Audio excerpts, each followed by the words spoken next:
আচ্ছা, এবার দুর্গাপুজোর কি হবে? প্রশ্নটা আসছে কারণ বাংলায় ক্ষমতায় এসছে বিজেপি, এবং দীর্ঘদিন ধরে বিভিন্ন মার্কেটিং এর মাধ্যমে বিজেপিকে এমন দেখানো হয়েছে যে নন বেঙ্গলি যেসব গড ভগবান তাদেরকে বিজেপি বেশি ওরশেপ করে। কোথাও গিয়ে তাদের যেহেতু নারা জয় শ্রীরাম, তাই তারা বাঙালি দেবদেবীকে অতটা বেশি পাত্তা দেয় না। এবার যদি আমরা হিস্টোরিক্যালি দেখি, মমতা বন্দ্যোপাধ্যায় এটাকে একটা সফট পাওয়ার প্রজেকশন টুল হিসেবে ইউজ করতেন। মানে বিভিন্ন ক্লাবকে অনেক টাকা দিতেন, তারপর বিভিন্ন জায়গায় চোখ এঁকে দিয়ে আসতেন, দুর্গাপুজোয় নানান অনুদান, নানান সাহায্য, এবং নানান তৃণমূল নেতা বড় বড় পুজোর সাথে যুক্ত ছিল। এবং এই বড় বড় পুজোগুলো ওই তৃণমূল নেতা ছাড়া অসম্ভব।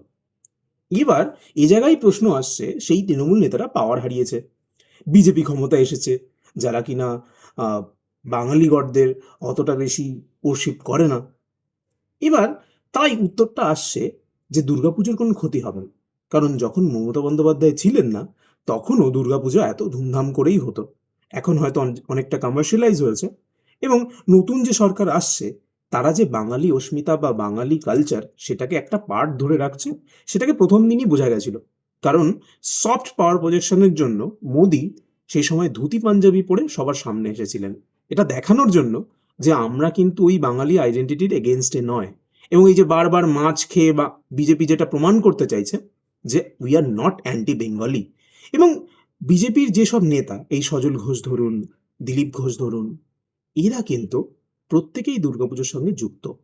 মানে এরা দুর্গাপুজো করেন ছোটবেলা থেকেই, শুভেন্দু অধিকারীও করেন। তাই এরকম আশা করার কোনো কারণ নেই। তাছাড়া এত বড় একটা ইকোনমিক মানি ইনফ্লো, এটা একদিনে এভাবে বন্ধ হয়ে যাবে না।